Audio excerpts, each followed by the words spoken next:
Hi everyone, welcome to my YouTube channel Daily Tutorials, where I provide you with daily tech tips and helpful guides.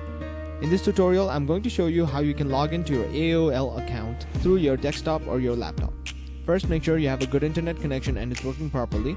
Then go ahead and open up a web browser. On the search bar, type in AOL.com and then press enter. And once you land on this page, click on the option that says login on the top right corner, which is right here. Now you have to type in your email address here.